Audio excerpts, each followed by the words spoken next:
ओम शांति। आज के तारीख हलो 3 जुलाई 2024। प्रातः मुरली ओम शांति बाप दादा मधुबन। आजकेर मुरलीते बाबा बोलेছেন मिष्टि बाच्चारा कलंकिधर हওয়ার জন্য নিজের অবস্থা অচল অটল বানাও। তোমাদের উপর যত কলঙ্ক লাগে ততই তোমরা কলঙ্কিধর হয়ে ওঠো। তো বাবা বলেছেন যে কলঙ্কিধর হওয়ার জন্য আমাদের নিজের অবস্থা অচল অটল বানাতে হবে। আর বাবা বলছেন তোমাদের উপর যত কলঙ্ক লাগে ততই তোমরা কলঙ্কিধর হয়ে ওঠো। তো বাবা বলেছেন কলঙ্কিধর মানে হচ্ছে যিনি কলঙ্কিত হয়েছিলেন তিনি যোগ্য এবং পূজনীয় হলেন। প্রশ্ন, বাবার আজ্ঞা কি? কোন মুখ্য আজ্ঞায় চলা বাচ্চারা হৃদয় সিংহাসনে অধিষ্ঠিত হয়? বাবা বলেছেন যে বাবার আজ্ঞা কি? কোন মুখ্য আজ্ঞায় চলা বাচ্চারা হৃদয় সিংহাসনে অধিষ্ঠিত হয়? উত্তর, বাবার আজ্ঞা হলো মিষ্টি বাচ্চারা তোমরা কারোর সঙ্গে খিটখিট করো না। বাবা বলছে বাবার আজ্ঞা হলো মিষ্টি বাচ্চারা তোমরা কারোর সঙ্গে খিটখিট করো না, তোমাদের শান্তিতে থাকতে হবে। যদি কারোর তোমাদের কথা পছন্দ না হয় তাহলে তোমরা চুপচাপ করে থাকো, একে অপরকে বিরক্ত করো না। বাপদাদার হৃদয় সিংহাসনে তখনই অধিষ্ঠিত হতে পারো যখন অন্তরে কোনো ভূত থাকবে না, মুখ থেকে কখনো কোনো মন্দ কথা নির্গত হবে না। মিষ্টি করে কথা বলা যখন জীবনের ধারণ হয়ে যাবে, যে মিষ্টি করে কথা বলা যখন আমাদের জীবনে ধারণা হয়ে যাবে। ওম শান্তি। ভগবানুবাচ আত্ম অভিমানী ভব। সর্বপ্রথমে অবশ্যই বলতে হবে এ হলো বাচ্চাদের জন্য সাবধান বাণী। বাবা বলেন আমি যখন বাচ্চা বলি তখন আমি আত্মাদেরই দেখি। এই শরীর তো পুরনো জুতো, এই শরীর শতপ্রধান হতে পারবে না। শতপ্রধান শরীর তো সত্যযুগেই প্রাপ্ত হবে। তোমাদের আত্মা এখন শতপ্রধান তৈরি হচ্ছে, শরীর তো সেই পুরনো। তোমাদের এখন নিজেদের আত্মাকে শুধরাতে হবে, তোমাদের পবিত্র হতে হবে। সত্যযুগে তোমরা শরীরও পবিত্র প্রাপ্ত করবে। আত্মাকে শুদ্ধ করার জন্য এক বাবাকে স্মরণ করতে হয়। বাবাও আত্মাকে দেখেন, শুধুমাত্র দেখলেই আত্মা শুদ্ধ হবে না। সে তো যত বাবাকে স্মরণ করবে ততই শুদ্ধ হতে থাকবে। এ তো তোমাদের কাজ। বাবাকে স্মরণ করতে করতে তোমাদের শতপ্রধান হতে হবে। বাবা তো এসেছেনই পথ বলে দিতে। এই শরীর তো অন্ত পর্যন্ত পুরনোই থাকবে। এ তো কেবল কর্মেন্দ্র যার সঙ্গে আত্মার কানেকশন। আত্মা যখন ফুল হয়ে যায় তখন কর্তব্যও ভালো করে। ওখানে পাখি জানোয়ারেরাও খুব ভালো থাকে। এখানে পাখি মানুষ দেখলে উড়ে চলে যায়, আর ওখানে তো খুব সুন্দর সুন্দর পাখি তোমাদের সামনে পিছনে ঘুরতে থাকবে, সেও নিয়ম মেনে। এমন নয় যে তারা ঘরের ভেতর ঢুকে যাবে, নোংরা করে দিয়ে যাবে, তা নয়। সে হলো খুব সুন্দর নিয়মের দুনিয়া। ভবিষ্যতে তোমাদের সব সাক্ষাৎকার হতে থাকবে। এখন তো মার্জিন অনেক পড়ে আছে। স্বর্গের মহিমা তো অপরমপার, বাবার মহিমাও অপরমপার, তাই বাবার প্রপার্টির মহিমাও অপরমপার। বাচ্চাদের কোনো নেশা চড়া উচিত? কত নেশা চড়া উচিত? বাবা বলেন আমি সে আত্মাদের স্মরণ করি যারা সার্ভিস করে, তারা অটোমেটিক্যালি স্মরণে আসে। আত্মার মধ্যে মন বুদ্ধি আছে তো, তাই না? তারা বুঝতে পারে যে আমরা ফার্স্ট নম্বরের সার্ভিস করি বা সেকেন্ড নম্বরের সার্ভিস করি, এসব নম্বরের ক্রমানুসারে বুঝতে পারে। কেউ কেউ তো মিউজিয়াম তৈরি করে প্রেসিডেন্ট, গভর্নর ইত্যাদিদের কাছে যায়। অবশ্যই তারা তাহলে খুব ভালোভাবে বোঝাতে পারবে। সকলের মধ্যে নিজস্ব গুণ আছে, কারোর মধ্যে ভালো গুণ থাকলে বলা হয় এ কত গুণবান। যারা সার্ভিসেবল হবে তারা সর্বদা মিষ্টি কথা বলবে, কখনোই তারা কটু কথা বলতে পারবে না। যারা কটু কথা বলে তাদের মধ্যে ভূত আছে। দেহবোধ হলো 1 নম্বর, এরপর এর পিছনে আর ভূতেরা প্রবেশ করে। অনেক মানুষেরই খুব খারাপ চালচলন হয়। বাবা বলেন এই বেচারাদের কোনো দোষ নেই। তোমাদের এমন পরিশ্রম করতে হবে যেন তোমরা পূর্বকল্পে করেছো। তোমরা নিজেকে আত্মা মনে করে বাবাকে স্মরণ করো। এরপর ধীরে ধীরে সম্পূর্ণ বিশ্বের রাস কন্ট্রোল তোমাদের হাতে আসবে। এ হলো ড্রামার চক্র। টাইমও ঠিক বলে দেওয়া হয়। এখন অল্প কিছু সময় বাকি আছে। ওরা স্বাধীনতা দিলে ওরা স্বাধীনতা দিলে পরিবর্তে দুভাগ করে দেয়, নিজেদের মধ্যে লড়াই করতে থাকে। না হলে ওদের বারুদ ইত্যাদি কে কিনবে? এও তো ওদের ব্যবসা, তাই না? ড্রামা অনুসারে এও ওদের চালাকি। এখানেও টুকরো টুকরো করে দেওয়া হয়েছে। ওরা বলে আমরা যেন এই টুকরো পাই, সম্পূর্ণ ভাগ করা হয়নি। এইদিকে নদীর জল বেশি, চাষবাস বেশি হয়। এইদিকে নদীর জল বেশি, চাষবাস বেশি হয়, ওইদিকে আবার জল কম। নিজেদের মধ্যে লড়াই ঝগড়া করে তারপর সিভিল ওয়ার হয়ে যায়। ঝগড়া তো অনেক হয়। তোমরা যখন বাবার বাচ্চা হয়েছ তখন তোমরা অনেক গালি খাও। বাবা তোমাদের বুঝিয়েছেন যে তোমরা এখন কলঙ্কিধর হও। বাবা যেমন গালি খান তোমরাও তেমনই গালি খাও। এ তো তোমরা জানো যে বেচারারা জানেই না যে তোমরাই বিশ্বের মালিক হও। 84 জন্মের কথা তো খুবই সহজ। তোমরাই পূজ্য, আবার তোমরাই পূজারী হও। কারোর আবার বুদ্ধিতে ধারণা হয় না। এও ড্রামাতে এদের এমনই পাঠ, কি আর করা যাবে? যতই মাথা ঠুকতে থাকুক উপরে চড়তে পারবে না। চেষ্টা তো করানো হয়, কিন্তু ভাগ্যে নেই। রাজধানী স্থাপন হয়, সেখানে তো সবাইকেই চাই। এমন চিন্তা করে শান্তিতে থাকা উচিত। কারোর সঙ্গে খিটখিট করা উচিত নয়। ভালোবেসে বোঝাতে হয়, এমন করো না। এই কথা আত্মা শোনে। এতে কিন্তু পদ আরও কম হয়ে যাবে। কাউকে তো ভালো কথা বোঝালে অশান্ত হয়ে পড়ে, তখন ছেড়ে দেওয়া উচিত। নিজেই যদি এমন হয় তাহলে একে অপরকে বিরক্ত করতে থাকবে, এ অন্ত পর্যন্ত থাকবে। মায়াও দিনে দিনে কড়া হয়ে যাবে। মহারথীদের সঙ্গে মায়াও মহারথী হয়ে লড়াই করবে। মায়ার তুফান এলেও বাবাকে স্মরণ করার অভ্যাস হয়ে যায়, একদম অটল হয়ে থাকে। বুঝতেও পারে যে মায়া হয়রান করবে, কিন্তু ভয় পেলে চলবে না। কলঙ্কিধর যারা হয় তাদের উপর কলঙ্ক লাগে, এতে মন খারাপ করা চলবে না। খবরের কাগজের লোকেরাও বিপরীতে কথা বলে দেয়, কেননা এ হলো পবিত্রতার কথা। অবলাদের উপর অত্যাচারও হয়। অকাসুর বকাসুর নামও আছে। স্ত্রীদের নামও পুতনা শূর্পণখা হয়। এখন বাচ্চারা সর্বপ্রথমে বাবার মহিমাই শোনায়। অসীম জগতের বাবা বলেন, তুমি হলে আত্মা। এই নলেজ এক বাবা ব্যতীত আর কেউই দিতে পারে না। রচয়িতা রচনার জ্ঞান এ হলো পড়া, যাতে তোমরা সুদর্শন চক্রধারী হয়ে চক্রবর্তী রাজা হও। অলঙ্কারও তোমাদেরই, কিন্তু তোমরা ব্রাহ্মণরা হলে পুরুষার্থী, তাই এই অলঙ্কার বিষ্ণুকে দিয়ে দিয়েছে। এই সব কথা যেমন আত্মা কি পরমাত্মাকে কেউই বলতে পারে না। আত্মা কোথার থেকে এসেছে, কিভাবে বেরিয়ে যায়, কখনো বলে চোখ দিয়ে বেরিয়ে গেছে, কখনো বলে ভ্রুকুটি দিয়ে বেরিয়ে গেছে, কখনো বলে ব্রহ্ম তালু দিয়ে বেরিয়ে গেছে, এ তো কেউই জানতে পারে না।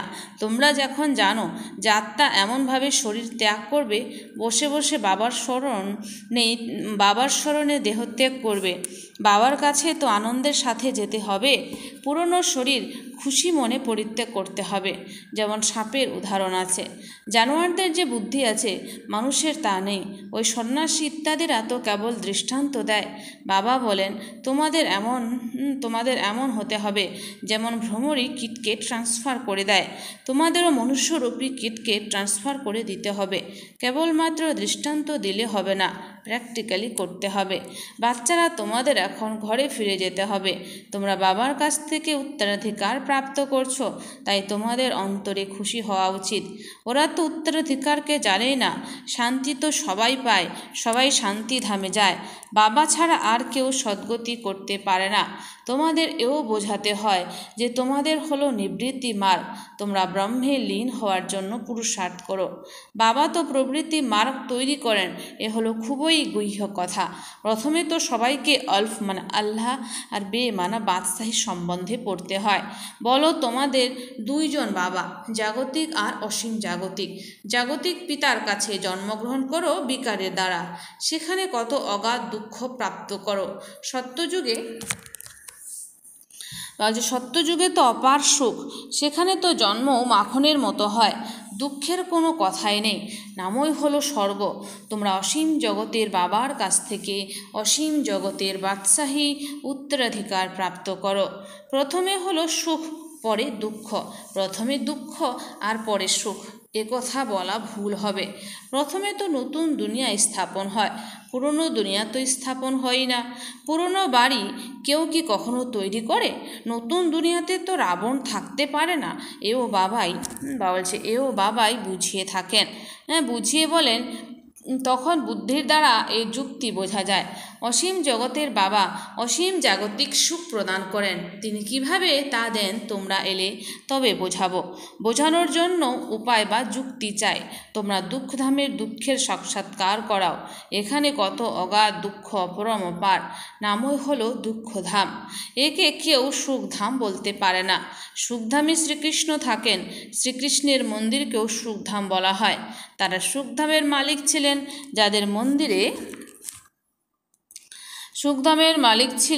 যাদের মন্দিরে এখনও পূজা করা হয়। এখন এই বাবাও লক্ষ্মীনারায়ণের মন্দিরে যাবেন আর তখন বলবেন, আহা, আমি তো এমনই হই, এনার পূজা তো তখন করবেনই না। নম্বরের ক্রমানুসারে তৈরি হয়, তাহলে সেকেন্ডে থার্ডের পূজা কেন করবেন? আমরা তো সূর্যবংশী তৈরি হই, মানুষ তা জানে না। ওরা তো সবাইকে ভগবান বলতে থাকে। এখানে কত অন্ধকার, তোমরা কত ভালোভাবে বোঝাও, এতে সময় লাগে। পূর্বকল্পে যেমন লেগেছিল, শীঘ্র কিছুই করতে পারবে না। তোমাদের হীরের মতো জন্ম, তা হলো এখানকার কথা। দেবতাদের জন্ম হীরের মতো বলা হবে না। ওরা তো কেউ ঈশ্বরীয় পরিবারে থাকেনই না। তোমাদের এ হলো ঈশ্বরীয় পরিবার, ওটা হলো দেবী পরিবার। এসব কত নতুন নতুন কথা। গীতাতে তো আটাতে নুনের মতোই ওইটুকুই আছে। শ্রীকৃষ্ণের নাম দিয়ে সেখানে কত ভুল করে দিয়েছে। তোমরা বলো তোমরা দেবতাদের তো দেবতা বলো। বিষ্ণুকে এও তোমরাই বুঝতে পারো। মানুষ তো জ্ঞান ছাড়া এমনিতেই পূজা করতে থাকে। প্রাচীন হলো দেবতারাই। শত রজ তমতে সবাইকে আসতে হবে। এই সময় সবাই হলো তমপ্রধান। বাচ্চাদের পয়েন্টস তো খুবই বোঝানো হয়। ব্যাচের ওপরেও তোমরা খুব ভালোভাবে বোঝাতে পারো বাবাকে। আর যে টিচার পড়ান তাকে স্মরণ করতে হবে। কিন্তু মায়ারও কত টানাটানি চলতে থাকে, খুব ভালো ভালো পয়েন্টস বের হতে থাকে। যদি তা না শোনো তাহলে কিভাবে অন্যদের শোনাবে? বেশিরভাগ ক্ষেত্রে মহারথীরা যখন বাইরে এদিক ওদিকে যায় তখন মুরলি মিস করে, পড়ে আর পড়ে না। তো বলছে যে মহারথীরা যখন বাইরে এদিক ওদিকে যায় তখন তারা মুরলি মিস করে, পড়ে আর পড়ে না। পেট যেন ভরে গেছে। বাবা বলেন, আমি কত গুহ্য কথা তোমাদের শোনাই, যা শুনে তোমাদের ধারণ করতে হবে। ধারণা না হলে কাঁচা থেকে যাবে। অনেক বাচ্চাও বিচার সাগর মন্থন করে ভালো ভালো পয়েন্ট শোনায়। বাবা দেখেন, শোনেনও, যেমন যেমন অবস্থা তেমন তেমন পয়েন্টস বের করতে পারে, যা কখনো ইনিও শোনাননি। তা সার্ভিসেবল বাচ্চারাও বের করে। তারা সার্ভিসেই লেগে থাকে, ম্যাগাজিনেও ভালো ভালো পয়েন্টস দিতে থাকে। বাচ্চারা, তাই তোমরা বিশ্বের মালিক হও। বাবা তোমাদের কত উচ্চ তৈরি করেন। গীতেও আছে যে সারা বিশ্বের নিয়ন্ত্রণ তোমাদের হাতে থাকবে, কেউ তা ছিনিয়ে নিতে পারবে না। এই লক্ষ্মী নারায়ণ তো বিশ্বের মালিক ছিলেন, তাই না? তাদের টিচার অবশ্যই বাবাই হবেন। এও তোমরাই বোঝাতে পারো। ওনারা কিভাবে রাজ্যপদ প্রাপ্ত করেছেন মন্দিরের পূজারীরাও জানে না। তোমাদের তো অপার খুশি হওয়া চাই। তোমরা এও বোঝাতে পারো যে ঈশ্বর সর্বব্যাপী নয়। এই সময় তো 5 ভূত সর্বব্যাপী। একজনের মধ্যে এই বিকার আছে। মায়ার 5 ভূত আছে। মায়া সর্বব্যাপী, তোমরা আবার ঈশ্বর সর্বব্যাপী বলে দাও। এ তো ভুল, তাই না? ঈশ্বর কিভাবে সর্বব্যাপী হতে পারেন? তিনি তো অসীম জগতের উত্তরাধিকার প্রদান করেন। তিনি কাঁটাকে ফুলে পরিণত করেন। এই কথা বোঝানোর প্র্যাকটিসও বাচ্চাদের করা চাই। আচ্ছা, মিষ্টি হারানিধি বাচ্চাদের প্রতি মাতা পিতা বাপদাদার স্মরণে স্নেহ সুমন আর সুপ্রভাত। আত্মাদের পিতা তার আত্মারূপী বাচ্চাদের জানাচ্ছে নমস্কার। সমস্ত আত্মারূপী বাচ্চারা জানায় মাতা পিতা বাপদাদাকে স্নেহ সুমন আর নমস্কার। ধারণার জন্য মুখ্য সার। 1 নম্বর, কেউ যখন অশান্তি ছড়ায় বা বিরক্ত করে তখন তোমাদের শান্ত থাকতে হবে। কেউ যখন অশান্তি ছড়ায় বা বিরক্ত করে তখন তোমাদের শান্ত থাকতে হবে। বলছি কেউ যখন অশান্তি ছড়ায় বা বিরক্ত করে তখন আমাদেরকে শান্ত থাকতে হবে। বোঝানো সত্ত্বেও যদি কেউ নিজের পরিবর্তন করতে না পারে, বা বলছে যে বোঝানো সত্ত্বেও যদি কেউ নিজের পরিবর্তন করতে না পারে তখন বলবে যে এর ভাগ্য, কেননা রাজধানী স্থাপন হচ্ছে। 2 বিচার সাগর মন্থন করে বা বলছে যে বিচার সাগর মন্থন করে জ্ঞানের নতুন নতুন পয়েন্টস বের করে সার্ভিস করতে হবে।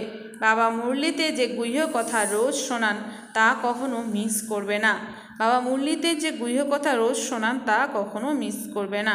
বরদান: পবিত্রতাকে যদি আদি অনাদি বিশেষ গুণের রূপে সহজভাবে আপন করে নেওয়া পূজ্য আত্মা ভব। পবিত্রতাকে আদি অনাদি বিশেষ গুণের রূপে সহজভাবে আপন করে নেওয়া পূজ্য আত্মা ভব। স্পষ্টীকরণ: পূজনীয় হওয়ার বিশেষ আধার পবিত্রতার উপরে নির্ভর করে। পূজনীয় হওয়ার বিশেষ আধার পবিত্রতার উপর নির্ভর করে। যত যত বলছে পবিত্রতার উপর নির্ভর করে যত যত সর্বপ্রকার পবিত্রতাকে আপন করে নেবে ততই বলছে যত যত সর্বপ্রকার পবিত্রতাকে আপন করে নেবে ততই সর্বপ্রকারে পূজনীয় হয়ে যাও। যিনি বিধিপূর্বক আদি অনাদি বিশেষ গুণের রূপে পবিত্রতাকে আপন করে নেন তিনি বিধিপূর্বক পূজিত হন। যিনি জ্ঞানী এবং অজ্ঞানী আত্মাদের সম্পর্কে এসেও পবিত্র বৃত্তি, দৃষ্টি, ভাইব্রেশন দ্বারা যথার্থ সম্পর্ক সম্বন্ধে পালন করেন, স্বপ্নেও যার পবিত্রতা খণ্ডিত হয় না তিনি বিধিপূর্বক পূজিত হন। বলছে যে যিনি জ্ঞানী এবং অজ্ঞানী আত্মাদের সম্পর্কে এসেও পবিত্র দৃষ্টি, বৃত্তি, ভাইব্রেশনের দ্বারা যথার্থ সম্পর্ক সম্বন্ধ পালন করেন, স্বপ্নেও যার পবিত্রতা খণ্ডিত হয় না তিনি বিধিপূর্বক পূজিত হন। স্লোগান: ব্যক্ততে থেকেও অব্যক্ত ফরিস্তা হয়ে সেবা করো, তাহলে বিশ্ব কল্যাণের কার্য তীব্র গতিতে সম্পন্ন হবে। ব্যক্ততে থেকে অব্যক্ত ফরিস্তা হয়ে সেবা করো, তোমাদের ব্যক্ততে থেকে অব্যক্ত ফরিস্তা হয়ে সেবা করতে হবে, তাহলে বিশ্ব কল্যাণের কার্য তীব্র গতিতে সম্পন্ন হবে। আচ্ছা, ওম শান্তি। ধন্যবাদ বাবা আজকের এই সুন্দর মিষ্টি মুরলির জন্য।